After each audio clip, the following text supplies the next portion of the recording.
नमस्कार दोस्तों, स्वागत है आपका मेरे चैनल गुरु अमृत कहानियाँ पर।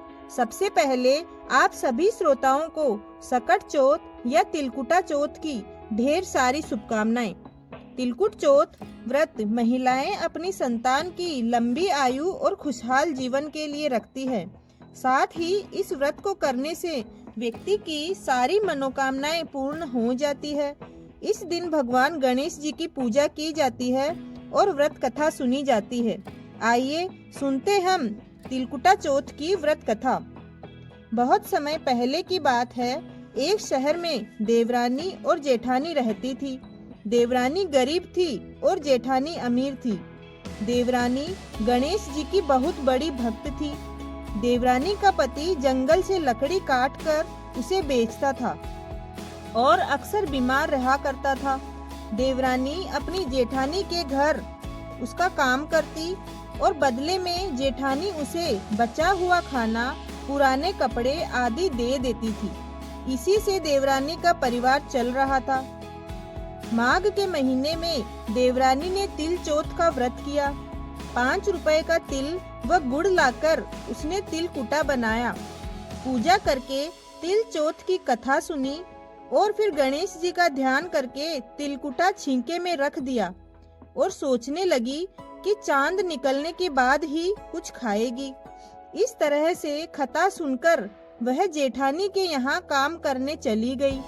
खाना बनाकर जेठानी के बच्चों को खाना खाने को कहा तो बच्चे बोले, चाची अभी माँ ने व्रत किया है और माँ भूखी है। जब माँ खाना खाएगी तभी हम भी खाएंगे। जेठ जी को खाने के लिए कहा तो जेठ जी बोले, मैं अकेला नहीं खाऊंगा। जब चांद निकलेगा तभी मैं भी सबके साथ में खा लूंगा।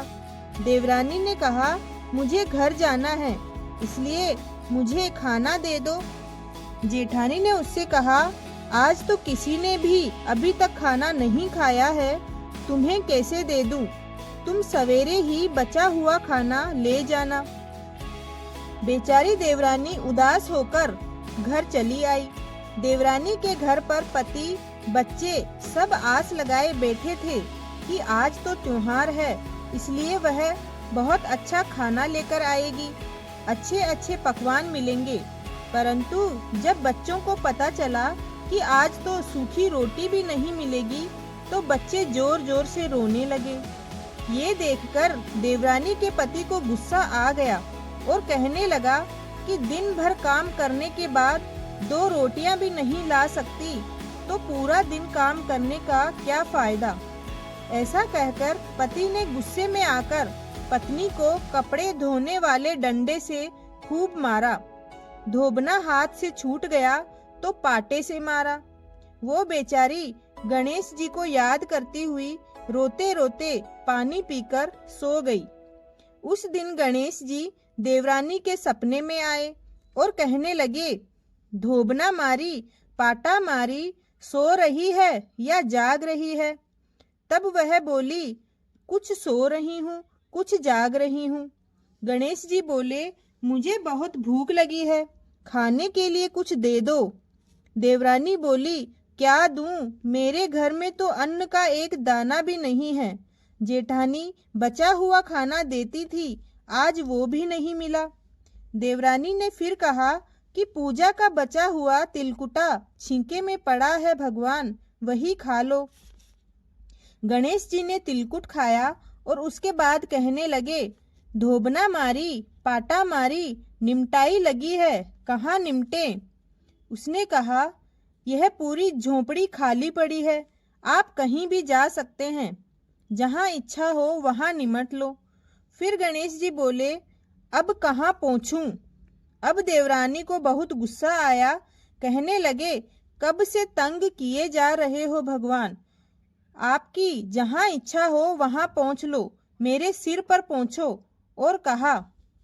देवरानी जब सुबह उठी तो यह देखकर हैरान रह गई कि पूरा घर हीरों और मोतियों से जगमगा उठा है। सिर पर जहाँ विनायक जी ने पोछनी करके गए थे वहाँ हीरे के टीके और बिंदी जगमगा रहे थे। इसके बाद देवरानी जेठानी के यहाँ काम करने नहीं गई। जेठानी ने बहुत देर तक राह देखी। फिर बच्चों को देवरानी को बुलाने के लिए कहा कि जाओ और चाची को बुला कर लाओ कि घर का सारा काम पड़ा है। जेठानी ने सोचा कल खाना नहीं दिया था, इसीलिए शायद देवरानी बुरा मान गई होंगी। बच्चे बुलाने गए और बोले, चाची चाची चलो, माँ ने बुलाया है, घर का सारा काम पड़ा है। दुनिया में चाहे कोई मौका चूक जाए, पर देवरानी जेठानी आपस में कहने का मौका नहीं छोड़ती। देवरानी ने कहा, बेटा बहुत दिन तेरी माँ के यहाँ काम कर लिया, अब तुम अपनी माँ को ही मेरे यहाँ काम करने भेज दो। बच्चों ने घर जाकर माँ से कहा कि चाची का पूरा घर हीरों और मोतियों से जगमगा उठा है माँ। जेठानी दौड़कर देवरानी के घर गई और पूछा कि यह सब कैसे हो गया। देवरानी ने जेठानी को सब बता दिया जो भी उसके साथ हुआ था। घर लौटकर जेठानी ने कुछ सोचा और अपने पति से कहने लगी, सुनिए, आप मुझे कपड़े धोने के धोबने से मारें और पाटे से मारो। उसका पति बोला, भली मानस, मैंने तो कभी तुम पर हाथ भी नहीं उठाया, मैं तुम्हें धोबने और पाटे से कैसे मार सकता हूँ। वो नहीं मानी और जिद करने लगी। मजबूरन पति को उसे मारना पड़ा। मार खाने के बाद उसने ढेर सारा घी डालकर चूरमा बनाया और छींके में रख दिया और फिर वह सो गई। रात को बिंदायक जी जेठानी के सपने में आए और कहने लगे कि उन्हें भूख लगी है, मैं क्या खाऊं। तब जेठानी ने कहा, हे भगवान गणेश, आप मेरी देवरानी के घर पर एक चुटकी सूखा तिलकुट खाया था आपने। मैंने तो बहुत सारा घी डालकर चूरमा बनाया है और उसे छींके में रखा है, फल और मेवे भी रखा है, आप चाहें जो खा लो। गणेश जी बोले, अब मुझे निमटाई लगी है, कहाँ निमटूं। जेठानी बोली, उसके यहाँ एक झूठी टूटी हुई झोंपड़ी थी, मेरे यहाँ बहुत बड़ा महल है, जहाँ आपका मन करे वहाँ निमटो। फिर गणेश जी ने कहा, अब पहुँचूं कहाँ। वो बोली, मेरे ललाट पर बड़ी सी बिंदी लगाकर पहुँच लो भगवान। उसके तो रूखे सूखे बाल थे, मैंने चमेली का तेल लगाया है, तो आप मेरे बालों से पहुँच लो। धन की भूखी जेठानी सुबह जल्दी उठ गई। सोचा घर हीरे और जवाहरात से भर चुका होगा, लेकिन उसने देखा कि उसका पूरा घर बदबू से बदबूदार हो गया है। चारों तरफ गंदगी फैली हुई है, उसके सिर पर भी बहुत सी गंदगी लगी हुई थी। उसने कहा, हे गणेश जी महाराज, ये आपने क्या किया, मुझसे रूठे और देवरानी पर टूटे। जेठानी ने घर की सफाई करने लगी। बहुत कोशिश की, परंतु गंदगी और ज्यादा फैलती गई।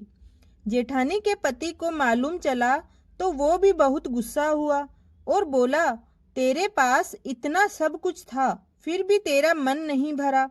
परेशान होकर चौथ के बिंदायक जी से मदद की विनती करने लगी। बोली, भगवान गणेश, मुझसे बड़ी भूल हुई, मुझे क्षमा करो। बिंदायक जी ने कहा, देवरानी से जलन के कारण जो तूने किया है उसी का फल तुझे मिला है। अब तू अपने धन से आधा उसे देगी, तभी यह सब कुछ साफ होगा।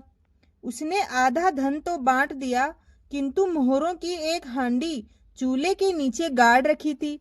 उसने सोचा किसी को पता नहीं चलेगा और उसने उस धन को नहीं बांटा। जेठानी ने गणेश जी से कहा कि हे चौथ बिंदायक जी, अब तो अपना ये बिखराव समेटो।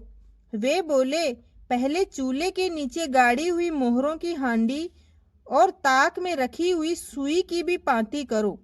इस प्रकार बिंदायक जी ने सुई जैसी छोटी चीज का भी बंटवारा करवा कर अपनी माया समेटी और देवरानी को टूटे। हे गणेश जी महाराज, जैसे आपने देवरानी पर कृपा करी, वैसी सब पर करना। कहानी कहने वाले, सुनने वाले और हुंकारा भरने वाले सब पर कृपा करना, किंतु जेठानी को जैसी सजा दी वैसी किसी को मत देना। बोलो गणेश जी महाराज की जय जय। अगर आपको ये कहानी पसंद आई हो तो चैनल को जरूर सब्सक्राइब करें और कमेंट में ओम गणेशाय नमः लिखना ना भूलें। धन्यवाद।